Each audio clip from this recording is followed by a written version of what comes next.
Hey, what's going on, everybody? My name is Seth Bowden, representing Temujin and Samvar Studios. This is episode 2 of the new series, Musical Weapons. This episode is going to focus mainly on some of the various percussion and hand drums I've been using over the years. So today, we're going to start off with this instrument. This is known as a tar drum. It's pretty much just basically a frame drum, and I'll explain what that means in a few minutes here.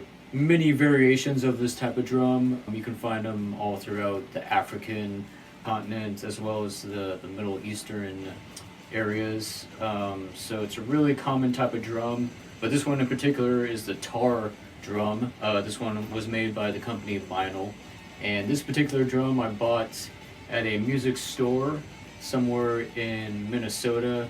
My aunt used to live out there, so that's why I was out there. But there was this one music store near my aunt's house called Groth Music. Shout out to Groth Music, you guys are awesome. And it was like a guitar center, except it had all these really cool ethnic and tribal and hard to find instruments. Because the drum is so wide, it has such a big resonance. So I've used this drum a lot for many recordings. This has a big boomy sound. Technically, these frame drums are like ancient instruments. Usually the skin will be made out of hide from like a goat or maybe a cow, and then it'll be stretched over just a piece of wood. You could get different sounds from it depending on how wide this kind of like resonance chamber is.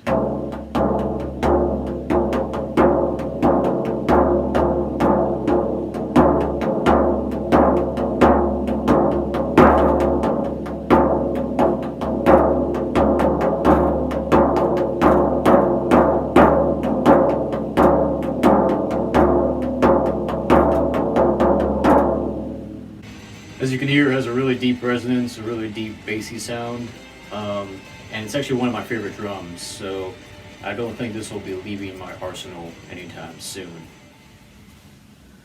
Okay, so the second instrument that we're going to talk about now is an instrument known as the daf.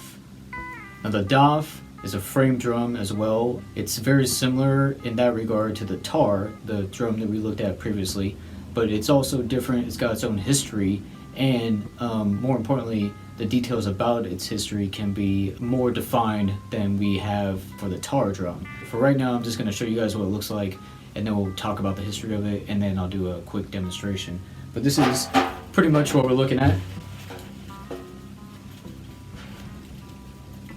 I bought this drum from a website called Salar Music.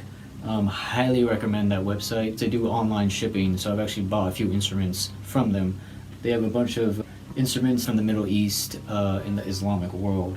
Anytime I can find new sounds or new places that are selling hard to find and unique instruments, I'm definitely going for it. And that's definitely what we're going to see throughout the duration of this whole series. The daf was found originally in cave paintings, and those cave paintings date back to a time before the Common Era. What that exact date is, we don't really know, but we do know that it was before at least the time of Jesus. Eventually, this drum found its way to Greece, Rome, medieval Europe, even Spain, and the reason that happened is because of the Prophet Muhammad. So originally, many of these places that we now know as Islamic were, and I know it's hard to believe, but they were polytheistic and or pagan, which means they had multiple gods, they had multiple deities that they worshipped and believed in. Prophet Muhammad swept through Saudi Arabia. Saudi Arabia was overtaken by Islam. Eventually, after Muhammad died and ascended to heaven, his armies were so fervent with their religious zeal, they ended up sweeping all their armies all the way from Saudi Arabia to Spain and North Africa, which is why when you go to Spain today, there's lots of architecture that looks what they call Moorish. The Moorish period refers to these same Arabs coming from Saudi Arabia. And this is all happening in the 7th century CE. So all that happens, there's lots of mass migrations happening. Obviously there's religious anarchy. Lots of people who were polytheistic or pagan before are now being forcibly converted to Islam, or they're not even dealing with that and they're migrating. One group of people who migrated was a group known as Zoroastrians. Now, many people have no idea who the hell Zoroastrians are, but I do because my dad is a Zoroastrian. The first recorded monotheistic religion in all of human history. What that means is that Zoroastrianism was the first religion to have one God. So once these Arab Islamic armies come through and start sweeping through the Middle East, lots of these groups are displaced. The Zoroastrians are displaced all over the Middle Eastern world. In some cases, they actually migrated to India. So those people are known as Parsis. They are specifically known as Parsis if they're a Zoroastrian and they migrated to India. Obviously, there's lots of other migrations of Zoroastrians happening, but Parsis are specific to India. Those people went into the state of Gujarat in India. They also went down to the city where I was born in India, Mumbai. So my dad was born in India, but he is a Parsi. The crazy thing about it, though, is all throughout the whole world right now, there are only 100,000 people who call themselves Zoroastrian in the whole population of the whole world. So it's very cool, and I feel very lucky and blessed to be able to know somebody who is Zoroastrian. So taking that into account, this drum was used for Zoroastrian prayers. Once Islam came through, it was adopted and adapted by Islamic people as well. So it ended up founding itself into Iranian classical music. During all that time, even now, people who are learning, reading, writing, making Eastern classical music, there is no written musical notation. Nobody sits down and writes all these things, all these modes and motifs on pieces of paper. But all the forms of Eastern classical music that we hear today, no matter what country they're coming from, were all passed down orally, face to face, from masters to students, which to me is pretty damn amazing. In the term of Iranian classical music, this is music that dates back to the Sassanid era. This is music that dates back to the 7th century CE. That is 1300 years ago. This music has remained intact because artists and musicians have taken the time to remain faithful to what this music is and what it represents. So there's all forms of classical music. We'll discuss many throughout this series. But for right now, we're focusing on Iranian classical music. So Iranian classical music has different modes and motifs. Modes and motifs have a certain way of being played, meaning they only have certain notes that can be played in a composition. Let's just say, I'm playing one specific Iranian mode. I can only use the notes in that particular prescription of what is not recommended, but what is been passed down to be played for that. I can't experiment with it. I can't do anything else with it. I could allude to other modes and other motifs, but I can't go beyond the strict parameters of what is in that mode and that motif. For those of you who are familiar with the lingo, we're talking here about the radif and the dastgah modes and systems, which are still in place today, which are still being used today. One of the biggest diversions that happened in Islam was Sufism. So Sufism completely threw many tenets of Islam on its head, including the use and the permission of music. Once again, the daf comes into play in Sufism.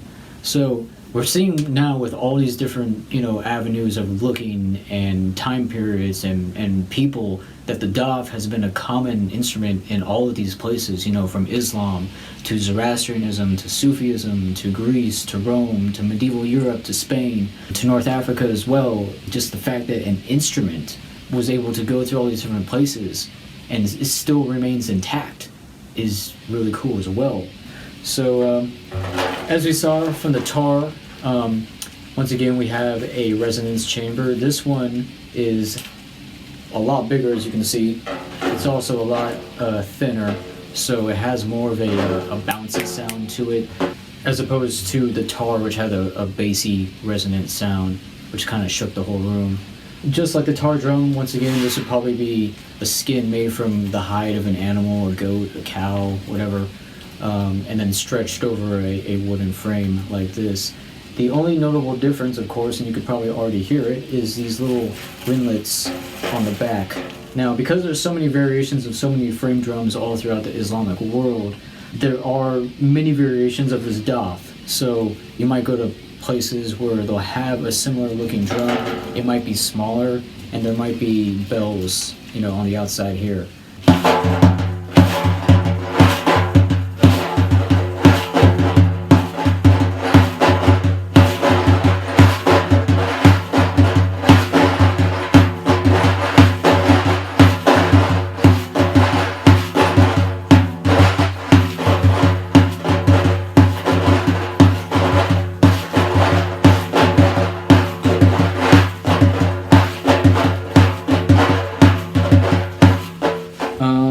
we got one more drum for this episode, and this one is actually a two-drum drum, if you want to call it that, or a two-drum percussion, I guess. And let's go take a look at that right now. So now we're looking at drum number 3 for this episode. This is called a tabla. Tabla can mainly be found in India and Pakistan, but it can also be found in the countries of Afghanistan, Nepal, Sri Lanka, Bangladesh. It's really universal. It can be the tabla can be found in many different types of music in all those different countries. Music that's traditional music, or popular music, or classical music, or folk music. It's really kind of all over the place, and I think it's kind of like the star of just Indian percussion in that sense. And so the tabla consists of 2 drums, as you see here. This one is mainly called the tabla. It also goes by the name of dayan, and this drum is the bayan. Has more of a bassy sound, and together they kind of complement one another, which is pretty cool. This bayan is usually made out of aluminum or steel. I honestly don't know what this is made out of, but as with most of these drums, once again we have a skin being stretched over a bowl-like or frame-like type of shape. Now this one, the dayan, is made out of carved out wood, hollowed out wood, and it might be hard to see here, but there's these little things right here. These are actually the tuning pegs. There's not a whole lot of variation in terms of tuning for the tabla. These tuning pegs can be adjusted to sound however you want them. They can be moved up here in the middle, all the way down to the bottom. There's also this little shiny thing right here. This is a combination, strangely enough, I guess, of starches and black powder. So I'm going to list 4 theories right now, the most common theories as to what this drum is all about. The first theory is that this drum was actually just made in India by Indian people, specifically by Muslim people. So we had talked in the previous segment about the Daf drum and the armies of the Prophet Muhammad. So there was lots of Muslim armies coming in and out of India, and that's why there is such a big population of Muslim people in India today. Another theory is that this drum was not at all present in India by the time the Muslim armies came into India, suggesting that they brought it with them into India. The 13th century Sufi poet, scholar, musician, Renaissance man, if you will, of India, known as Amir Khusrau, served in the court of Alauddin Khalji in India, in Delhi specifically. He was almost like the Leonardo da Vinci of India. He did, to a huge extent, narrow down and standardize what we know as Indian classical music today. One theory posits that he was the one who invented the tabla. If there probably was one person in medieval India who could be associated with the tabla and or the invention of other Indian musical instruments, it's probably Amir Khusrau. Like he was that cool, he was that smart. The last theory is that the drums have always been in India. They've always been part of Indian civilization. Indian civilization is one of the oldest civilizations in the world, along with China, of course, Egypt, of course, and Mesopotamia. Some of the oldest religious sources from India that we know of were passed down orally. Just as we were talking about with the Daf, where masters are teaching students music, and they're teaching this music to students orally over a period of time and a period of centuries, the same thing is happening with old school ancient religious verses and manuscripts and pamphlets in India. There is one manuscript known as the Natya Shastra.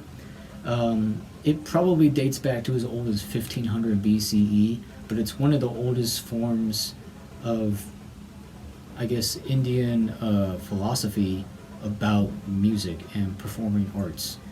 In that manuscript, there are mentions of drums. Are they the tabla? Who knows? Is it some other drum? Who knows? We're not really sure. I want to give a shout out to Starving Musician in Berkeley, California. That's where I picked up these guys. I can't remember exactly if I saw these in the window or I just decided to go into the store and buy it. And once again, another highly recommended music store. So some notable tabla maestros, masters, musicians you guys should check out. I'm going to give you a list right here. Definitely got to check out Zakir Hussain. If you want somebody who's more traditional and more of like an elder statesman of tabla, check out Zakir Hussain. He's got some crazy stuff, and he's definitely probably the best tabla player living right now. The late great Allah Raka used to play mini concerts with the late great Ravi Shankar, who was a sitar player, and unfortunately both those guys have passed away. But those guys definitely helped to bring Indian classical music to the West. Another good guy you should check out is Sandeep Das. If you guys know of the cellist Yo-Yo Ma, great cellist by the way, but Yo-Yo Ma also has a Silk Road ensemble, which is pretty cool, where he has brought in many musicians from many different type of disciplines and places and areas, and with expertise in specific instruments, and he's made kind of a conglomerate of how music from the Eurasian continent all the way from France or Spain to Japan, how all these musicians would sound if they all got together in a room. So it's kind of like fusion music, for lack of a better term, but the player Sandeep Das is the tabla player in that group, Silk Road Ensemble. If you want somebody who's more contemporary and modern, I would check out Karsh Kale.